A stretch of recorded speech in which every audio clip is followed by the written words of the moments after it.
Mas isso tudo fica irrelevante comparado com aqui.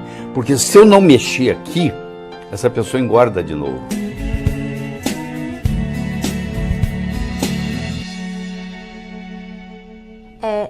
Normalmente, a obesidade, quando ela é retratada ou quando se fala sobre ela, obesidade ou sobrepeso, as pessoas costumam, pessoas especialistas, a olhar só para o viés estético, só para a questão da aparência.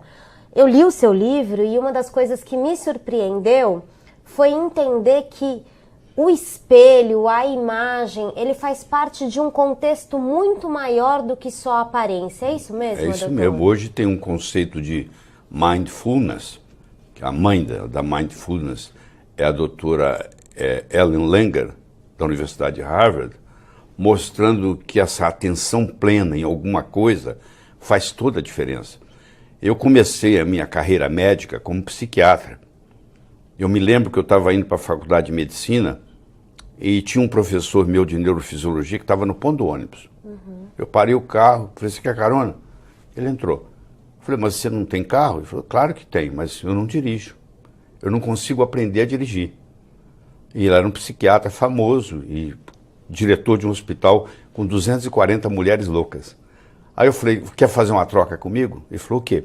Eu te ensino a dirigir, você me ensina a psiquiatria. Ele falou, top. Então eu ensinei ele a dirigir e ele me levou por debaixo das asas dele para esse hospital. E eu tive a oportunidade de trabalhar lá quase 3 anos, ainda acadêmico, com 240 mulheres loucas. E isso fez toda a diferença. Eu vou dar um exemplo. Eu tinha 10 pacientes lá que não conseguiam dormir. Nada, não conseguia dormir.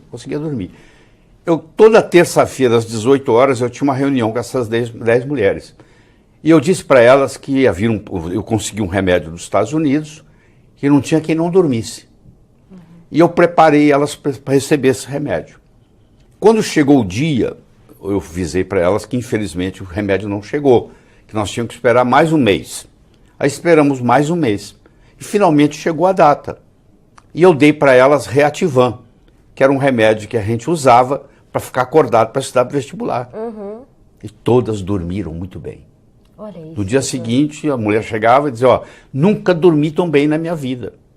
Por quê? Porque eu fiz toda a preparação psicológica de quase 3 meses de que ia vir uma droga dos Estados Unidos, entendeu? Imbatível, e essa droga não chegou, elas ficaram frustradas, esperou mais um mês, e finalmente chegou o dia. E para provar a força da mente, eu dei para elas Reativan, que era um remédio que faz ficar acordado. E elas dormiram. Então, esse conceito aí eu levei para a vida. Isso me ajudou muito. Então, por exemplo, a pessoa para emagrecer, começa tudo aqui. É claro que é importante, eu como nutrólogo entendo toda a parte do que deve comer, da atividade física que nós vamos discutir, mas isso tudo fica irrelevante comparado com aqui. Porque se eu não mexer aqui, essa pessoa engorda de novo. Entendi. Porque ela tem uma imagem de gordo. E ela tem essa memória de gordo. E quando ela emagrece, está faltando alguma coisa. Entendi. E ela volta a ganhar o peso. Então o que acontece? É o chamado efeito sanfona. A pessoa emagrece, engorda, emagrece, engorda. E cada vez que ela faz o efeito sanfona, ela engorda mais. Entendi. E nós também podemos explicar aqui nessa conversa por que cada vez ela engorda mais. A nossa conversa aqui é a seguinte. Eu tenho que fazer esse trabalho mental primeiro para que se manifeste. Então, se eu não tenho esse controle mental, eu vou sair fora do esquema que eu montei da minha alimentação saudável. Primeiro, melhorar a autoimagem da pessoa. Tá. Segundo, como consequência, mudar os hábitos alimentares. E como consequência, emagrecer e permanecer magro. Entendi. Então, o livro se propõe a melhorar a autoimagem do leitor. E uma vez melhorada a autoimagem, automaticamente ele começa a fazer uma reeducação alimentar. Certo. Fazendo essa reeducação alimentar, ele sofre um emagrecimento e nesse emagrecimento agora nós temos que fazer com que ele não volte. Por quê? Porque os estudos mostram que entre 5% e 10% só mantém o peso. Se você faz um grupo de pessoas e emagrece elas hoje e daqui 1 ano 90% pelo menos voltou ou ao peso original ou mais. A doutora Ellen Langer, ela tem um livro chamado Counterclockwise, quer dizer, anti-horário, que ela pegou indivíduos com em torno de 80 anos de idade, levou esses indivíduos para um resort, e aí esse resort, ele era preparado para como se estivesse nos anos 59, nos anos 50. Então ele pegaram indivíduos com 80 anos, fizeram toda a bateria bioquímica do colesterol, de não sei o que, mediram tudo neles. E eles foram para esse resort, onde a decoração era dos anos 50, onde a música era dos anos 50, onde o que passava na televisão era dos anos 50, onde só se podia conversar, não com o verbo no passado, mas com o verbo no presente. É como se estivessem vivendo os anos 50 de novo. E quando terminou tudo isso, eles fizeram medidas bioquímicas e as pessoas rejuvenesceram. Meu Deus. Só pelo mindfulness. Pela vivência. Então isso é muito importante.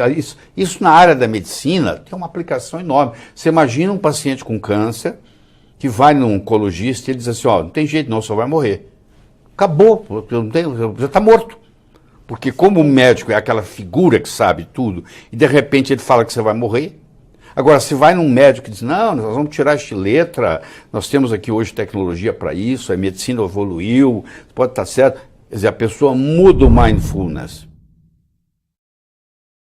O desconhecimento, né, faz com que as pessoas se afastem, obviamente, do conhecimento, né? E muitas pessoas com quem eu converso, ou até que escrevem pra gente, não sei se essa é a dúvida de quem tá agora acompanhando aqui o nosso bate-papo, é o seguinte, tá, técnicas cerebrais, mindfulness, né, reprogramação do cérebro e tal, tudo isso exige muito tempo, exige muita dedicação. A gente está falando de técnicas de 15 segundos por dia, 15 né? 15 segundos, a técnica de 15 segundos por dia. Tem uma técnica que eu descrevo no livro, que é a chamada técnica da tensão estrutural. Certo. Você imagina que eu tenho esse elástico aqui, ó. O elástico eu ponho tensão nele. Certo. Tensão busca resolução. Quando eu coloco tensão numa estrutura, a tendência é resolução. Se eu consigo fazer isso no cérebro linguisticamente, aqui estou eu magro, aqui estou eu gordo. Certo. Eu não preciso gostar, mas eu preciso me olhar no espelho e falar, esse sou eu. Eu não vou encolher a barriga, não vou nada. Eu vou aceitar a minha realidade. Não gosto dela, mas está ali. Eu vou olhar ela. E como é que eu quero ser?